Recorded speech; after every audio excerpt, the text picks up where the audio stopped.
My name is Julie Bliss Mullen, founder and CEO of a company called Aclarity. And at Aclarity, we are the PFAS management company. We manage, destroy, and monitor these PFAS compounds. You'll ask, what are PFAS? These are forever chemicals that are found pretty much everywhere. They're forever because they don't degrade in the environment and they don't necessarily degrade in our bodies. And so they're toxic and carcinogenic and they've caused a lot of issues. And what we do is we treat them in water mostly and other liquid waste, and we destroy them forever, which is really quite amazing. From the Optimist side, I'm very much of an optimist. Although running a startup for the past 7 years has perhaps brought out my pessimism here and there too. But I do have a really strong optimism for the future, and I speak for the environment and public health as well. And in the United States, we've found that probably 50% of water supplies, of drinking water supplies, have these forever chemicals in them, which is not good. But on the other hand, there's a lot of devotion from technology providers like ourselves, but also from society, from parents, from schools, from activists, and even from the users and producers of a lot of contaminants in the environment. And I want to say that the issues around water quality and pollution are being solved. And we're innovating and we're acting together as a society to really solve those problems. And I think that while we continue to use a lot of these chemicals that enter into the environment, we're doing a good job, or could be doing a better job, but are getting there at taking them out of use and then remediating as need be.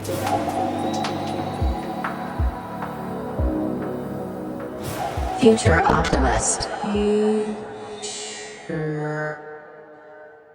Well, welcome to the show, Julie. It's such an honor to have you here. Your middle name, awesome, Bliss. I can only assume it was after how your parents felt when you were born. It's a maiden name. That was my. Oh, I see. My middle name is Disappointment because my parents, I was an accident, and they still regret that choice to this day. But we have to begin today's conversation by addressing what are PFAS or PFAS, or this was hot in the news a couple years ago. I can only assume that the problem is over since then, since it's not on the news anymore. Should we just say case closed? Everything's fine? No way. I guess PFAS in the news follows me even on my, on every. I call it social media. I just call it media in general. When I wake up in the morning and I see my Google feed, it's still completely filled with PFAS articles. On LinkedIn, which I'm on all the time, it's just straight PFAS. But that's kind of, I like, it's funny. I wouldn't say I live and breathe PFAS. I hope I don't live and breathe PFAS, but I do live and breathe the problem. And so that follows me, and I'm pretty up to date with what's going on here. Happy to dive in though, with specific. Sure. I mean, if you ask DuPont, there is no problem. Although a court ruled not too long ago that they had to pay $1 billion in a class action settlement, if I recall correctly, at the start of this year. There's a lot of question about what to handle it, but these are what are known as forever chemicals. Let's start with the definition, right? So where do these forever chemicals come from, and what makes them so harmful in our bodies? So we refer to them in the industry as PFAS. It's PFAS, and technically they stand for per and polyfluoroalkyl substances, which I would never expect anybody to memorize that. But again, this is sort of my thing. Essentially, they're these chemicals that have really wonderful properties. They repel water, they repel oil. They're used in a lot of really important products that really keep our economy going. Semiconductors, very much in the semiconductor industry, very much in firefighting foams.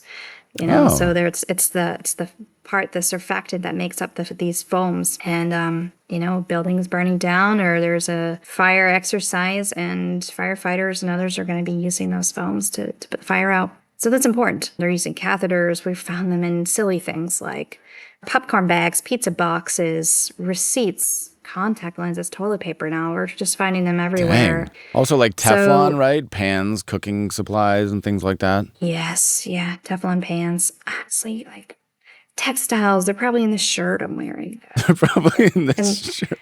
I mean, it's wild. On the rug that that I put my children on. Yeah. Under me. Right. They're on everything. They're fire retardants as well. So right. They do a lot of good in terms of protecting people and whatnot, but they also are really quite toxic. We started to manufacture them around the 1940s, deploying them in around the Manhattan Project timeframe. And we've basically, we've incorporated these PFAS chemicals in so many consumables. The biggest issue that we found out is that they, while of course they do good things for products, they bioaccumulate in humans, in the environment, but in humans. And because they're toxic and they're carcinogenic and they don't degrade, they stay inside of humans for a long time, and they do cause a lot of issues. So we're here now trying to solve this problem of what do we do? How do we limit exposure? And once they're in the environment, how do we get them out? And how do we stop this cycle from just recycling PFAS in the environment and different in the air and in the rain, in the rivers and lakes, and eventually in drinking water. And you said 50% of all of the water might have it present in the United States. Is this a global phenomenon, I assume? Is it worse in other countries? It is a global phenomenon. I wouldn't say it's worse in other countries, but I would say that it's a lot worse in environmental justice areas where there's landfills or there are incinerators. People that live around the areas where it's produced or it has been put back into the environment. The people around those areas are significantly more impacted than on the general public. That makes sense. Like so many other things in this world, they haven't had a hard enough time already. Just one more thing to add to the pile, right? Yeah. So many other harmful things. Is this related to what Aaron Brockovich was about, or is that something else? I know that was also related to water. Yeah, similar idea. It's very related. That's what I thought. Aaron Brockovich and Bob Bocock, they're still fighting this fight, and I've worked with them here and there on this as well. Incredible. So what was the personal journey for you to get into this then? How did you start taking up this cause? What made you think it was something that you could potentially even solve? I started working at the US EPA in about 2010. And I was in the New England region where I had first learned about PFAS. Back then, we had called them PFCs. PFAS was it perfluorocarbons or something like that? What is PFC? Yeah. Okay. Perfluorocarbons, that's right. Yeah. So I started to learn about PFAS on Cape Cod, which is the arm of Massachusetts. I live in Massachusetts. And so did a lot of stakeholder outreach there. Decided to, essentially was going to school at the time. So I was an intern at the EPA when I first started there. And I ended up getting a degree in environmental policy, doing a lot of work with PFAS, but then also stayed on for an extra semester to complete a degree in environmental engineering and decided to go the technical route in the beginning. So then I went back, got those 2 degrees. I was working for the EPA for a couple more years after school and then decided to go for a PhD. I wanted to focus my PhD on the technical side of engineering and water treatment and understanding how to break down contaminants like PFAS. But we also looked at other contaminants like 1,4-dioxane and some other what they call contaminants of emerging concern. These are like hormones, endocrine disruptors, pesticides, pharmaceuticals, things along those lines that aren't quite regulated, but are widespread and cause issues for human health. So I started a PhD in 2014 and was looking at a variety of innovative water treatment technologies to break down chemicals like PFAS, these forever chemicals. And I filed a patent with the university and then started taking some business courses. I ended up winning a business pitch challenge at the university and then spun it right out. Like immediately, like the week after. That's awesome. The company. Congratulations. Yeah. That's so cool. 1 week, good turnaround time. Pretty much a week. I was forced very quickly to come up with a name and incorporate and go through the whole legal process. So that's fantastic. So we kicked this off. Yeah. Wow. Okay. So you had a push. Were you always entrepreneurial at heart, or was that always something that you wanted to do, or did you really just get kicked into it at that moment? I've always been entrepreneurial. Okay. Very much. As a child, I was always exploring. I was always outside. Like I was that kid that brought in ants, and we had an ant farm at my house one time. I was very curious, right? Always very curious, and so I had the science mind, but also I have a degree in policy, so I've got that going on. But there was very much of I'm not sure I would say a business part of my brain, but maybe a little bit more of organizational type sort of business, but not competitive in that sense, more from an organizational standpoint. And so it is very natural, like looking back at my childhood through college, through PhD, I knew I did not want to be titrating chemicals on a bench for the rest of my life. It very much makes sense where I am today as CEO of the company. That makes sense.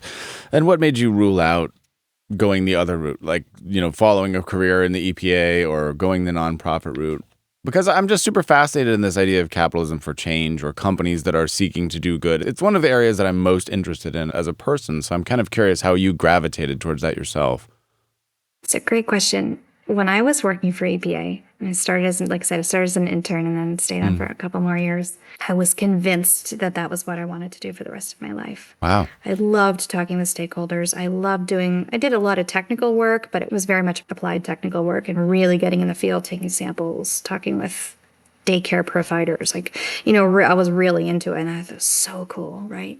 And then I had this opportunity to continue my schooling and to do a PhD. That I knew from the onset. I knew when I was doing my undergrad that I didn't really want to be doing the bench work as much as I really did a lot of bench work when I was doing my PhD. But the opportunity came where I guess I invented the technology, right? Or at least filed the first patent and other patents subsequent.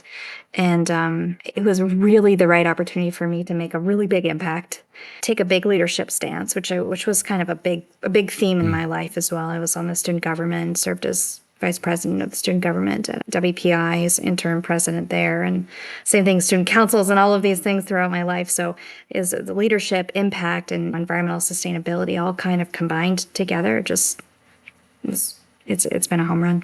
So kind of a lazy bum, if you will, throughout your life. An underperforming lazy. You got it. Where was your drive? Where was your motivation to do good? Okay, so you're one of those people, one of those special unicorn, which is great. We need more people like you. But I get it. It started at a young age. Yeah. Maybe not me, but not saying me. Fair enough. Well, that is incredible. So, I'm a big fan. There are so many things that I don't understand, and I talk with so many scientists who are doing incredible things. And I look at the process on your website, and I have, a chart here in front of me to help me dimly understand it. I am not a scientist, but I do like to use logic and reasoning. And some of the things that I have deduced, I'm curious how you feel about this. I think in terms of first principles, oftentimes when I can. And when it comes to water, I've often thought, I don't know what's happening in water treatment plants. I happen to, at this moment in time, live in Los Angeles County, which is probably one of the worst, if I had to guess, water supplies in the country, or maybe it's not that great. But let's assume that they do a perfect job of removing contaminants. I believe there's so much pipe and so much stuff that it has to get through from wherever it's purified or distilled to get into my house and then to go through the pipes in my house. It seems to me to be almost impossible, the idea that what could be coming out of my literal tap could be free from contaminants. And as such, I've had a Berkey filter. I'm not sure if you know what that is. I've had a Berkey filter for years, and I only drink tap water that's been filtered through that. Are my assumptions about that correct? And does something like a Berkey filter at the end stage help with any of these problems in terms of what an individual can do for their own health? You can shatter my dreams. I see where you're coming from. You can shatter my dreams. You can tell me I'm an idiot. No, I would say it's hard to believe that the water quality that leads the drinking water plant is maintained throughout the distribution system and the pipes, right? Yeah. I will assure you to say most of the time it is maintained.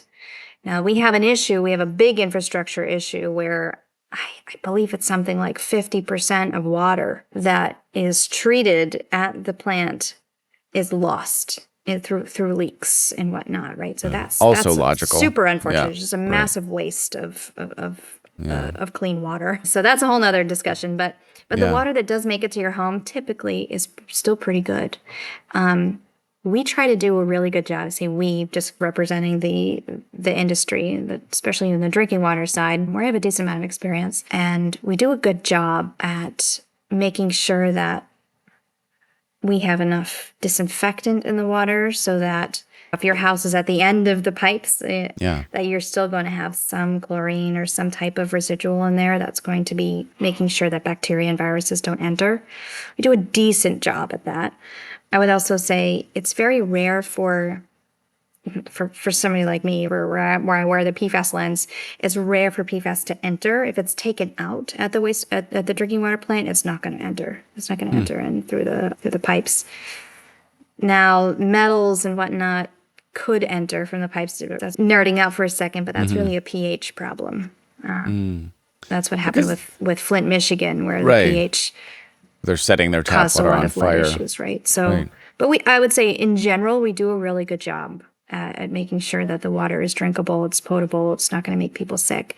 And if there is some instance where there's some belief that it could make people sick, the cities and towns, municipalities are required to send notices out for boilers and whatnot. So to get to your question around filters, it depends on what you're concerned about.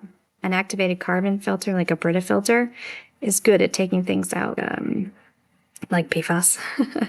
But it's not going to do a whole lot for bacteria and viruses. So there's no real one solution solves all, cleans all your water. Maybe reverse osmosis is the closest one you could get. Interesting. Yeah. Yeah, because there are these websites. I wish I could, the name escapes me. There's a website where you can type in your zip code and it says these are all of the things that we found in your drinking water. And it's horrible. It's chromium, arsenic, all of these terrible things. And also, when I fill up a bath for my kid, I also have 2 kids, it smells like chlorine, which I guess you're saying is a good thing, but I perceive that as a bad thing. Is chlorine healthy to ingest? Relatively, yes, it is. Okay. I'd rather much rather taste chlorine in city water than not taste it. Because if we're not tasting it, that likely means that there's potential for bacteria and viruses to enter or to grow. And that chlorine is going to kill those off. And the amount of chlorine should be relatively small. I mean, you may taste it, but it's not going to do anything to your body. It's No there long-term to protect, effects? It's there to No protect long-term human effects health. of chlorine? That's awesome to hear. Yeah. Wow. Okay. All right. So, well then, in your eyes, if the plant gets to my house safely, if we can take that as a given now, which I think is great, where is the issue of the 50% of the people? Is the issue that the treatment plants aren't doing it? Who is responsible for this issue in terms of humans consuming this contaminated PFAS water? Oh, it's an argument of source. Okay. Where is this PFAS coming from? Yeah. We're finding that it's in so many things. I rattled it off. It's even in toilet paper. I mean, it's in our contact lenses. It's in our pots and pans. It's everywhere. So from a personal perspective, or like from a individual perspective, if you're a homeowner or you live in a house, you have all this stuff with PFAS. You're using it. I'm probably, I don't know, maybe there's this is my mug, right? So there could be PFAS lining the inside of this, right? So Probably I'm on this intaking microphone PFAS. cover. Yeah. I'm probably just breathing in particle It's after probably particle. there. It's probably Yeah, there, it right? looks like it's there. It looks like there's microparticles. So we use these products. We ingest PFAS. It could be volatilizing when we're taking a shower. I'm not trying to scare anybody, but this is kind of just the reality. No, of yeah, where that's we are good. as We a got to know. society. We got to know. We've used these products for so long. Yeah. They've accumulated in the air, in the water, in the soil, and all these products. A lot of it ends up in your trash, right? So you're like, in the end of the day, you reach the end of life of these materials, you throw them away. A trash company comes and they take them, and typically it goes to a landfill, maybe to an incinerator. Mostly it goes to a landfill. So now you have all this trash building up, and then inevitably it rains on that trash, and now you're left, what comes out of the landfill is this nasty liquid called leachate. Yeah, I saw that. Historically, a lot of landfills wouldn't have to treat leachate because it wasn't regulated. And so they would discharge that leachate back into the environment, to a local stream, for example. More recently, they've been becoming more stringent. Okay, now you have to take the leachate to a wastewater treatment plant. But still, the wastewater treatment plant's not doing anything really. They're kind of just taking it, processing it, and then dumping it back into the river. And so you can see over time, with every release, every use, and every release, it just builds up in the environment. It evaporates, so PFAS itself will evaporate, and then when it precipitates in the rain, we've got PFAS in the rain, right? So it's just this crazy everywhere. cycle. So we have to stop the cycle. Yeah. So stop the use of these chemicals where it's not necessary. There's no reason why there should be PFAS in our pizza boxes. That's ridiculous, right? So, stop the use in non-essential items and then get to the point where the source of PFAS is there, like this landfill leachate. And where we come in is we manage that PFAS and destroy the PFAS. So we're breaking the cycle and breaking the bonds of these PFAS chemicals forever, right? That's amazing. So you mentioned non-essential items. Are there some essential items? Where does this need to be? Yeah, I would argue yes, there are. A couple come to mind. One is in semiconductors. If they meaning industry researchers, they have not found an alternative for PFAS in semiconductors. So that's a big one. And I honestly think if they just completely got rid of PFAS in semiconductors, I think honestly our economy would crash. We wouldn't be able to operate anything that's electronic, smart electronic. Okay. That would be a big deal. I would also That's say heavy. catheters too. There's PFAS in a lot of medical equipment. I know it sounds contrary because it's not good for you, but on the other hand, if you're not able to have a life-saving procedure, I personally would rather inject me with PFAS before I have to, die. Right? If you're gonna have save to my choose, life, please. yeah, give me another 20 years before the cancer sets in. Yeah, that's right. Firefighting foam, so I guess would be the third, although it's probably really low. Yeah. Number 3, they are finding that actually, you come to find out, water does a decent job at putting fires out. Yeah, who would have thought? And there are some other alternatives. Because it's so full of PFAS. That's why the water has the element in it. So that makes it particularly well suited to putting out fires. I'm learning a lot today. I'm piecing it all together in this interview. This is fantastic. So those are really the 3. Okay. I would say that third, the foam, and there are PFAS-free foams that they can use, and water works fairly well. But again, if my family was inside of a burning building and somebody was, had foam to put the fire out, I'd still advocate for them to use the foam, as long as hopefully it's really contained afterwards and we manage it appropriately. So why are we spraying this on pizza boxes? What's the thought? Just for the heck of it? Does it, in theory, do something there? It does, yeah. Okay. So all the oils from the pizza I see. are basically collected on that film. If you were to look inside of a pizza box, there's a thin film, and that is to separate the oil. Okay. Otherwise, it would be a little greasier on the bottom of your pizza. That's basically it. So the question is whether we can tolerate that in the United States of America. Can you tolerate a slight amount of grease in exchange for not having cancer? I'm going to argue no. I think we can't. I think convenience trumps all in this country. That's my honest opinion. I think our standards have to be lessened. Never going to happen. It's my God-given right to have my pizza not be greasy.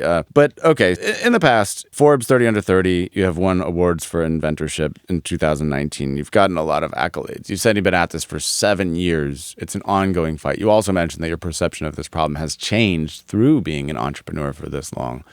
Where do you see the problem today? Are there things that you're proud that you've achieved? Are there new hurdles that you think are more difficult now than when you first started? What a question. I feel like at times I am dumber today than I was. I feel that every day. I know I'm dumber today. I feel like I learned so much, and I Yeah. feel like as the market matures, we're maturing as a company, and we're growing and learning, we're adapting our services and expanding our offerings, and yet I'm learning something new every day that makes me feel dumber. Yeah. So I that's have my answer. never felt more connected to a guest. Everything I learn makes me feel more like an idiot. That's for sure. Like, why didn't I think of this before? I don't know, Julie. Not trying hard enough. I'm sure that's the problem. But the thing here is that the industry is maturing. What I mean by that is regulations are coming in for PFAS, right? So the industry is starting to understand, oh, maybe I need to do something about this. They may not know how or where or why or whatever, but they're coming to us and they're asking the right questions. What can I do to manage my PFAS? And it's our job to provide them the best treatment solutions for their problems. And now it could be a really good fit for us, or maybe we say, that's not a super good fit, but I know a company, or I can, point you in the right direction as to where to go.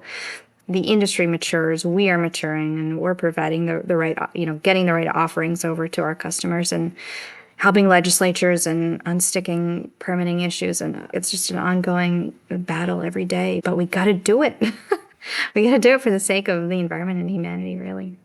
I love that. That's so great that you keep going in the face of that adversity. For the average human, knowing that we're consuming this, we're ingesting this from literally everything in our surroundings, what does that pie chart break down to? Is it more that I'm sitting on my couch and a poof of fire retardant chemicals come into the air that I breathe in? Is it me taking a sip from the water glass? Is it me deep inhaling from this microphone? Where am I individually consuming the most of these in my life? Yeah, great question. It's not from your water. Okay. So that's good. Oh my gosh, there was an article the other day that came out. Oh, sunscreen. Sunscreen. Has Oh, a goodness. ton of PFAS in it. Oh, goodness. Does it matter Ton of which kind? PFAS. Spray or it's all the same? It's not all the same. Actually, I think today our team just shared something on LinkedIn of which brands. This came out from the Environmental Working Group. Oh. So you can look at which brands they've tested, which ones have the highest and the lowest amount of PFAS, and that's a big source of exposure. But like cooking on your pans every day is a big source of exposure. Any type of fast food wrappers and things along those lines have a lot of PFAS in them. It's any of those little like waxy covered things. They don't want any all that wax to be so covered greasy. paper, right? Is it What'd you say? paraffin? Any kind of wax covered paper type thing, like paraffin covered paper or cardboard? That's the source of that. Yeah. Okay. Yeah. You think of like disposable cups. You go to Little an Dixie event cups. and they have coffee cups. Yeah. I know on what you're talking the inside, about. the lining is typically PFAS. I know what you're talking about. Yikes. That's interesting. But yeah, I'm starting to zero in on what this actual issue is. The tech, I'm looking at the little chart of this, which is a handy little graphic. This little thing you may recognize from the top of this. How does it work? So here we're talking about landfill leachate on this particular chart, but I'd like it if you could describe a bit about how we can eliminate forever chemicals forever. Yeah, that's right. There are multiple ways to do it, but the ways that we are doing it today, we're using electrochemical oxidation, and that's just a really fancy term for zapping PFAS chemicals. We essentially flow water through reactors. They have a positive charged electrode and a negatively charged electrode. And these PFAS chemicals essentially swim between the two, stick on to the positively charged anode, and break apart. What characterizes PFAS chemicals as themselves is this carbon and fluorine bond. And that bond is known as the strongest bond in nature. Wow. So what we're able to do is break that carbon-fluorine bond and then break down the fragments so that we completely mineralize or completely destroy these PFAS compounds. There's really no filter, so to say. It's not like we're filtering PFAS. We're truly getting rid of it. But in the case, you mentioned that it's coming in the air and then coming down in precipitation. I think it also comes from tires wearing on the road, right? Little particles fly off of tires that get into the air. Is that true too? Be true. No. I haven't really looked into it too much. Interesting. Yeah. If it's coming in the air and coming to the ground, how can we treat something that's just coating every surface all around us, probably touching every wall in my home, every floor? What's the mechanism there? I think the best way to go about this is to figure out where the biggest sources of PFAS compounds are and treat it there. Because we're never going to be able to, unless it's truly phased out in everything, which is not going to happen. There are companies like Patagonia is working on this. There's some other companies that are working to phase out PFAS in all of their products, which is amazing. And we're big supporters of those types of companies. Great. But from a get it out of the environment standpoint, where it builds up and has a concentrates into a big source is where we focus, which is why we've put a lot of emphasis in our commercial deployments at landfills, because a lot of it accumulates there. I read a statistic one time that says that 50% of PFAS in the environment has been cycled through a landfill. Landfills, huh? Yeah, these things, we know that there's so much wrong with landfills. Also, I've had guests who talk about other angles of landfills, such as the food waste component. So many issues with our landfill system. This is obviously another good one. I wonder about the future when we think about the dystopian type of future. Think Blade Runner, these types where there's a burnt out, where Los Angeles is nothing but a hellscape. There's no more green, there's no more plants. Or even Wall-E, we've destroyed our planet and the consumerist dystopian future. The hallmark of those types of things is that we need to take steps to protect ourselves at the individual level or the end chain level versus ever hoping to stop anything at its source. Just like an astronaut isn't hoping to stop the sun from radiating, you put on an astronaut suit and you protect yourself from that radiation. I think so many of our technologies in this emerging world have to do with changing my perception of the world around us. Noise pollution, I have AirPods Pro that have noise canceling. I'm not getting rid of urban city noise, even though I would love to, but I can turn on noise canceling for myself and be a little more at peace in the middle of a city. We've also got air factories all around the world belching out emissions, and in China, every home has an air filter so that we can hope to filter the air in our own individual unit. Here, we're not sure about the water quality that we're drinking, but we might be able to have a reverse osmosis filter system. Do you think that it's more likely in the future that we're just going to get very good at isolating ourselves, the end of these processes, or handling PFAS within our own bodies versus ever curtailing any of these things at the source? That's so philosophical. Yeah, I do think so. So, there's a progressive movement in water right now around decentralized treatment, for just isolating water for a minute and drinking water specifically. There's a lot of economists out there who believe that if every home had a treatment system for PFAS and a lot of these other compounds as well, we would save a significant amount of money as an economy.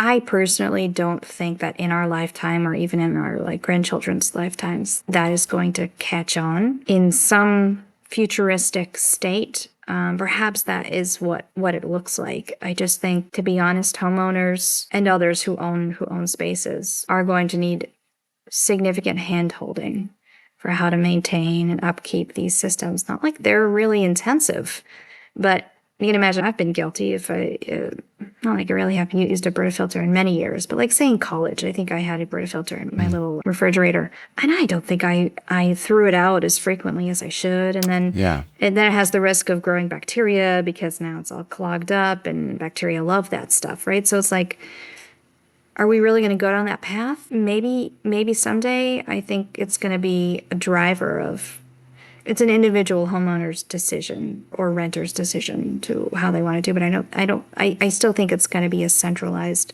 issue for a long time. And then I think it just comes down to making the right decisions and understanding where the PFAS is, and limiting yourself from those. I will say though, I'm a realist, and there are still a lot of things that I buy that I know have PFAS in them because they're convenient. And, like I said, I'm a supporter of companies who are phasing out PFAS and doing the right thing for the environment. But I also understand that there are conveniences with PFAS. So I don't want to be, I see both sides. And I don't think that we need to everybody freak out and you proclaim that we're all going to die and all of this stuff. Cause that's my go-to. I just want everybody to freak out and proclaim that we're all going to die. That's my like, default state. I mean, we've been having so many. There's so much cancer. Like I think 1 in 4 people have get cancer in their lifetime. I mean, like wow, everybody that is I know. Wild. Yeah, we're never going to stop that. Seems to be just ramping up. Yeah, I don't know. We can lose our minds trying to reduce exposure to a lot of chemicals in the environment, but you're just making smart decisions and understanding what the impact is for specific consumer goods, especially. Do you think it's even theoretically possible to treat this on the human scale, say with a pill or nanobots or whatever kind of futuristic technology, to eradicate these things from within my own body as we might do other things? I don't know, but I will say that the best way to eradicate it from your body is to donate blood. And really? It's kind of like this oddly cynical thing because like, oh, I'm going to donate blood every 3 months or so, right? Whatever the periodicity is of how frequently you can do that. Uh-huh. And they say, oh yeah, like every time you donate blood, you're getting rid of a lot of the PFAS in your blood, but then you're like passing it off to somebody else. Right.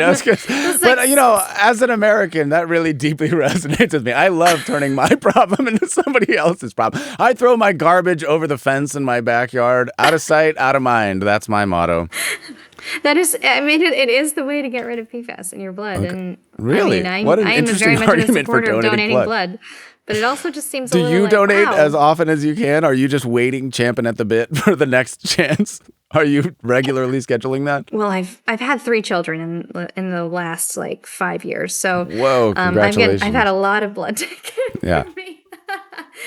So I haven't been donating blood as much in the last 5 years, but before that, absolutely. And wow. So that's so seriously. I will be restarting that very shortly. Okay, well, I got to get on that. I've never done. I'm afraid of needles, like so many Americans. The idea of, when they draw a little bit of blood from me, I hate it. But maybe I got to overcome that fear for the sake of my future longevity. You've got me, and for the sake of giving my polluted blood to somebody else. God knows God knows what's in there, but it's not good. It's a disaster zone. That much we're sure of. But hopefully we can save a life in the meantime. Yeah, for now we can save them today, which, as we agreed, is more important, all things being equal, versus greater suffering later on. So once upon a time, I think maybe on LinkedIn, you had said, and this is just by way of wrapping things up, you said that your best role yet is being a mom. I'm the father of 2 children. I have to sharply disagree with that sentiment. I don't like being screamed at all day, every day. Why do you consider being a mom to be your best role yet? Oh my gosh. Oh, it is actually very much the best role. My issue is that I feel this way. I don't get to spend enough time with my kids. I feel like I'm on the road a lot. Probably once a month I'm away, which I could be on the road every day, right? If I didn't have children, I would be on the road all the time. Okay. And I've gotten to the point where, this is super personal, but even if my kids wake up in the middle of the night, I don't mind laying in bed with them. Some parents would be like, oh my gosh, for me, I just am maybe it's just another time that I get to spend with my kids because I just feel like I don't spend enough time with them. I think we're pretty good parents, but and we really maximize all the time we can in the evenings and on the weekends for sure. But yeah, if I could spend more time with my kids, that would be the thing. But that would be what I would want. But that being said, it's not going to happen anytime soon, at least for the longevity of this company. So, yeah, gotta do what we can do. Well, it is one of those regrets of the dying. People often wish they had spent less time with their kids. That's something. You'll never get that valuable work time back. That's right.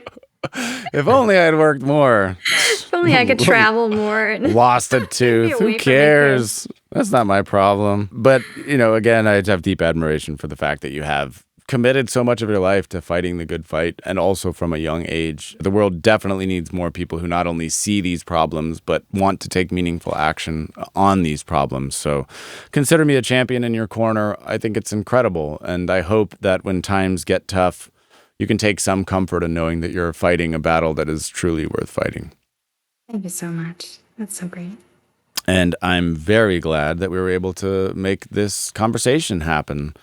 So by way of wrapping things up, where can people support you or find out more about what they can do in their personal life? It's just following for tips on LinkedIn, on social media, whatever you'd like to say. Best place to follow what's going on with PFAS and with the company is on LinkedIn. I believe it's linkedin.com/Aclarity I'm pretty sure.